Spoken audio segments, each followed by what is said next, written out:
Mostly it's don't touch anything when you should not. There are times when the markets don't align with my bias and strategy, and I should not touch anything. That was the best part that I discovered about myself. Just be compliant, stay on the sidelines when you should be on the sidelines, and enter and go ahead with your plan. Today we're sitting down with Rolando Gonzalez, one of the traders who's been working with us for the past few years at Disaster Trade. Looking forward to having him on the show here. Looking forward to discuss his story, things he's been going through. Rolando, welcome to the podcast. Good to have you here today, of course. And tell me a bit more about kind of how you began trading in the first place.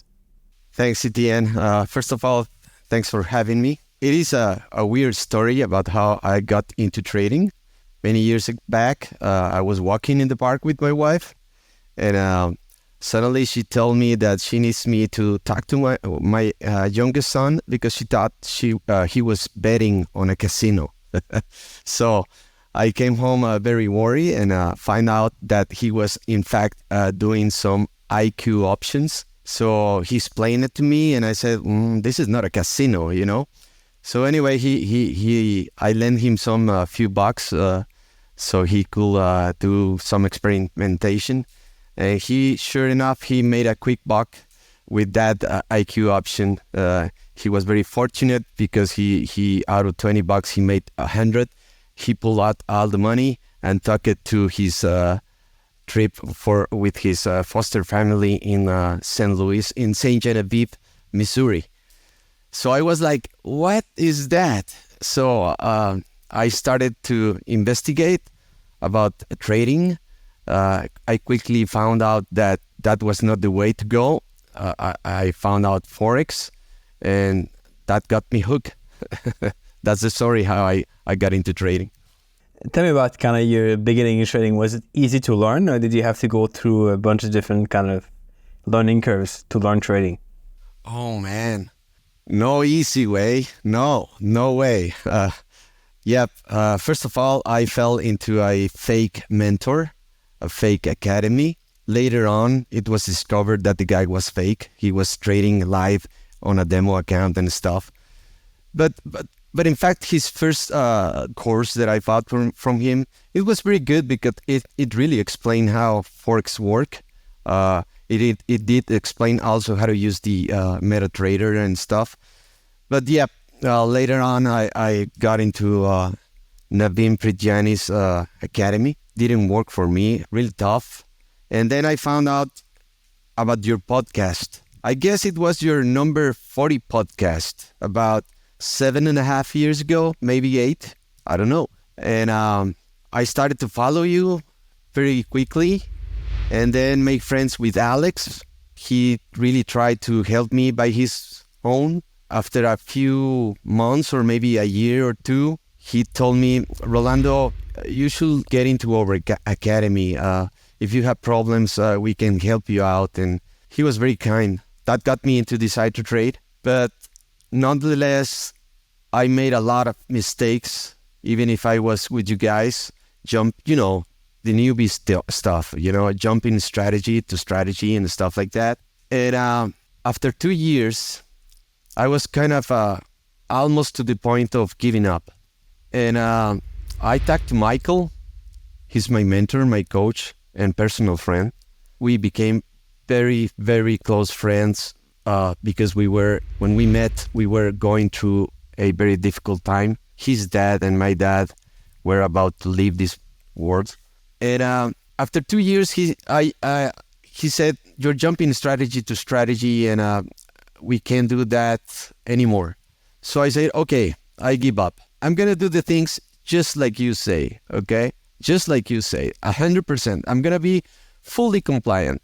If I don't make it, it won't be my fault, okay? So he accepted the challenge, and that's how I started. We're talking about just last November. I mean, it's not years ago, just last November. And voila, that was it. I mean, I knew how to journal.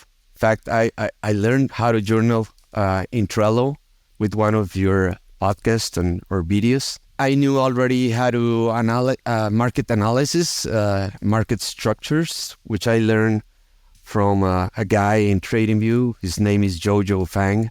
He trades only by market structures. And I also add confluence to my trades with 3-bar reversals, which I learned from Elvin.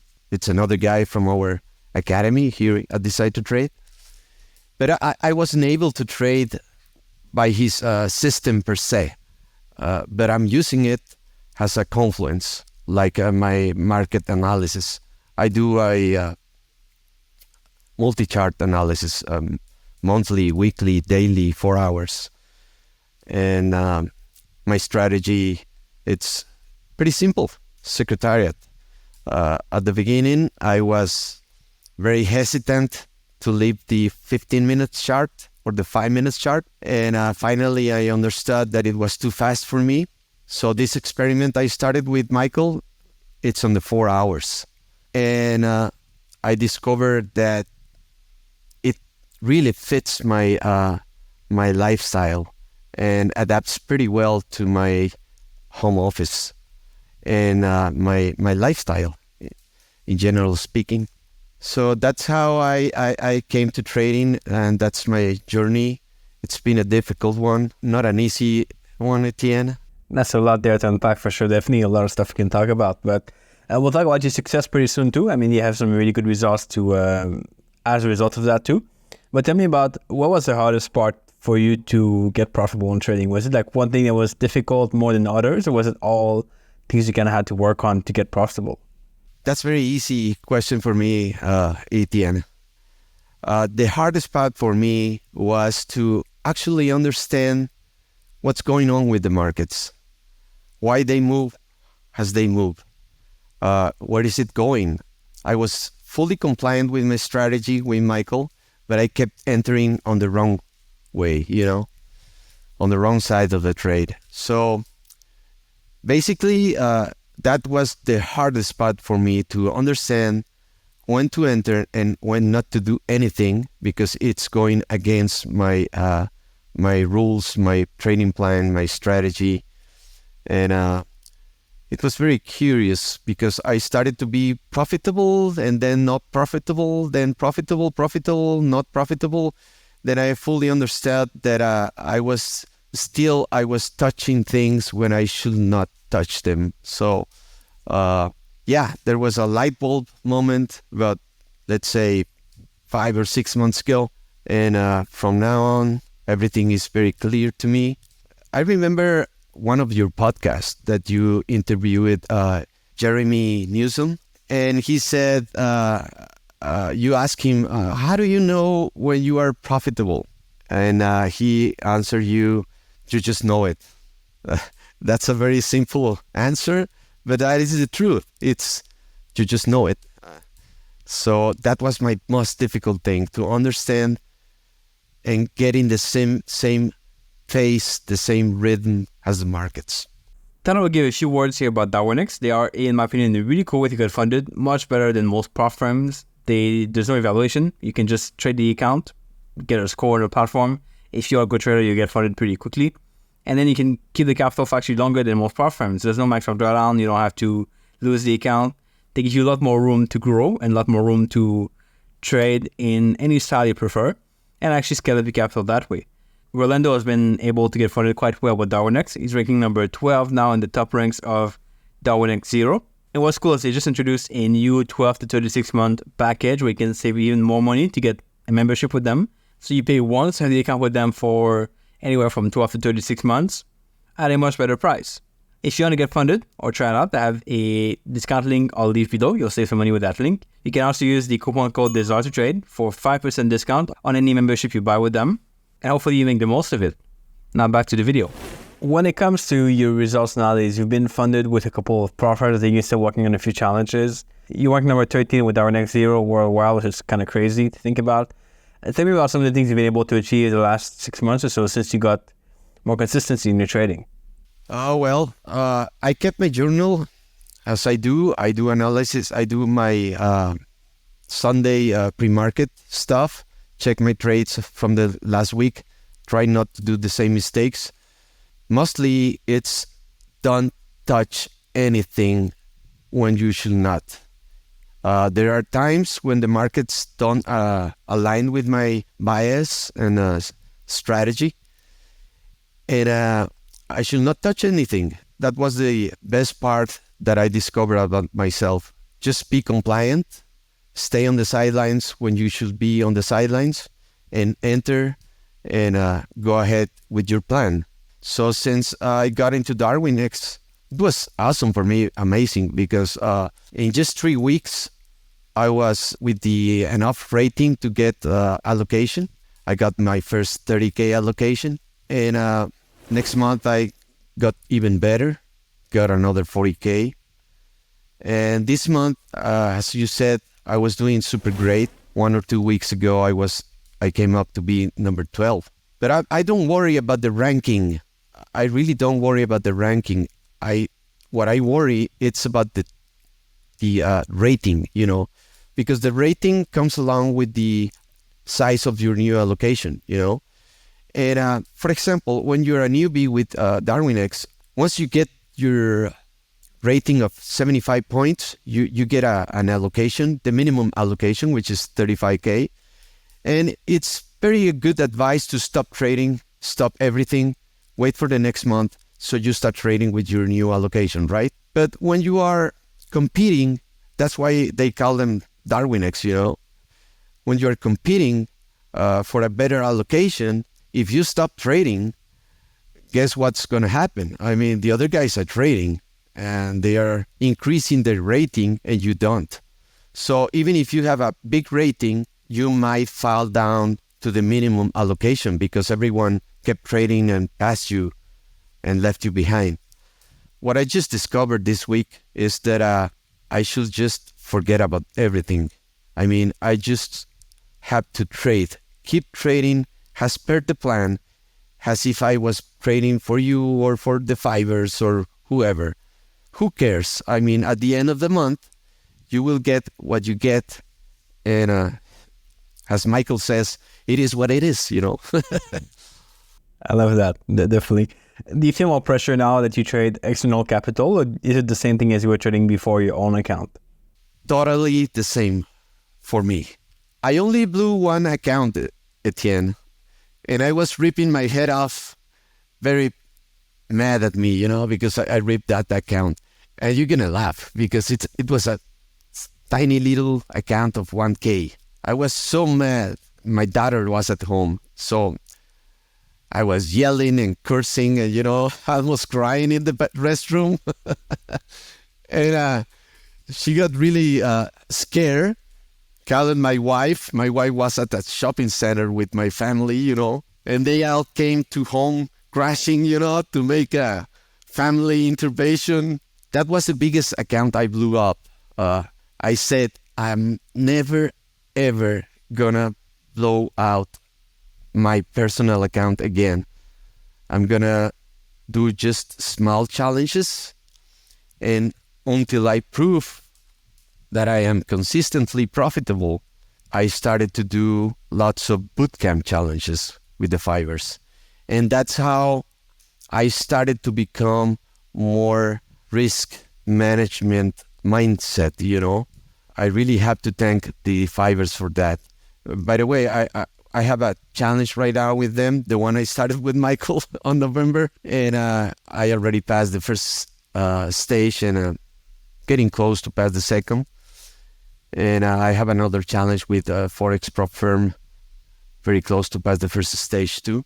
But that's it, man. Size skills. You have to trade very consistently and very compliant with your strategy. Don't touch things when you don't have to. And another advice with DarwinX, once you start trading with DarwinX, you should not trade in different sizes because that confuses the risk engine, and that affects your rating at the same time. So for example, I trade 1% per trade, do 2 positions, 0.5% per position. And I do that always. It doesn't help if I say, oh, it's the end of the month, I'm going to reduce the size, because no matter what I do, the risk engine is gonna add to my positions to do the average as it does with all the traders on the DarwinX accounts. Interesting. Do you use the same risk per trade for both DarwinX and the Fivers, let's say, or is it a different risk per trade? Because I'm guessing for DarwinX, you don't have really like a limit of drawdown. For the Fivers, you have a tight limit to respect. So how do you manage that? I do exactly the same, Etienne. I do trade 1% per trade in all the accounts. I'm doing all the accounts with 1%. Yes, exactly the same. How do you come up with 1%? Is it a figure you're comfortable with, or is it just based on kind of what you've heard before? No, it's my experience. I'm comfortable with it. And I should say also that with DarwinX, it's all about equity and drawdown. That's what you have to watch for.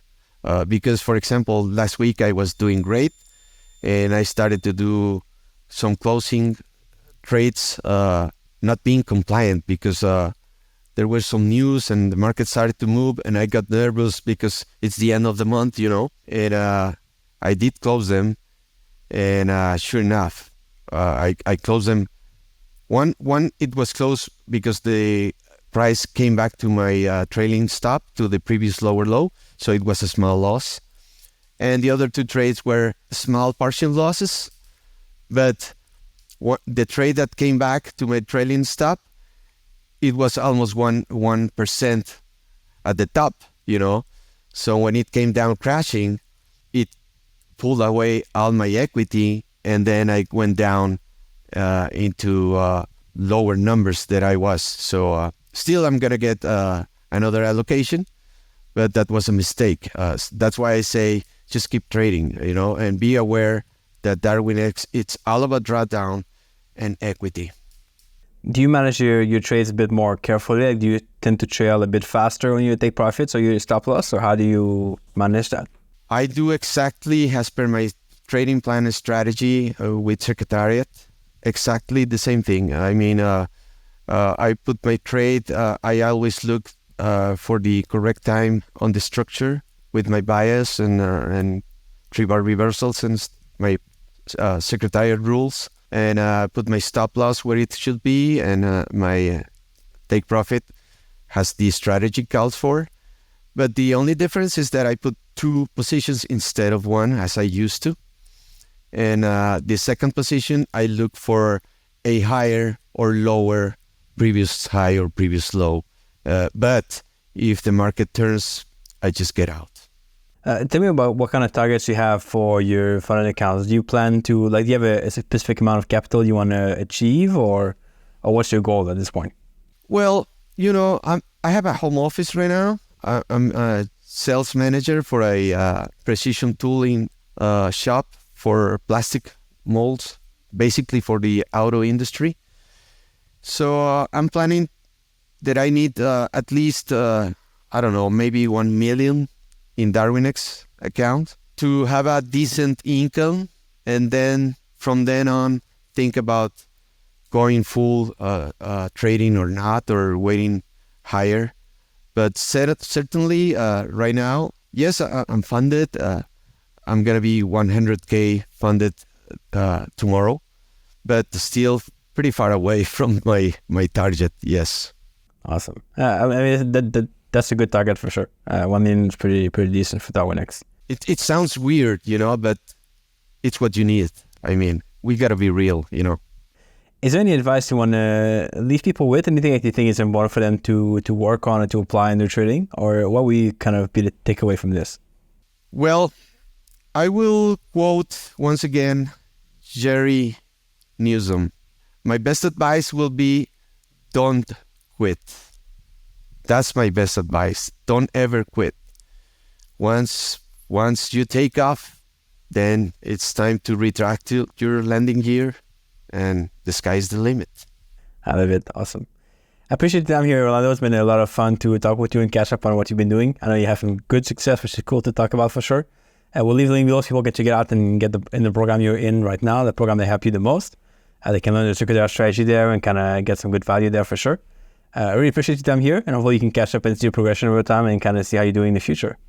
Thanks a lot, Etienne. Thanks for having me, and it's been my pleasure. I hope you like what you heard in this interview. It's kind of cool to see traders who go from a tough time, hard beginnings, to eventually having good success. Rolando is one of these guys for sure. And from what I've been told, it's a lot easier to get funded with DarwinexZero compared to other prop firms. There's no evaluation, there's no pressure to perform. You just trade the account, do your best, and then you can get a score. You don't have to have a perfect score to get funded. As long as you're a consistent trader, it will work. If you want to check out their new 12-month or 36-month plans, which help you save even more money on these memberships, check out the link below. I'll leave a link with the discount. You can also use the coupon code DESIRE2TRADE to get an extra discount, a 5% discount on your purchase. And they have been kind enough to sponsor this video. I really appreciate what they do for traders out there. Check this out, link in the description as always, and I'll catch you back here in the next video pretty soon. Ciao.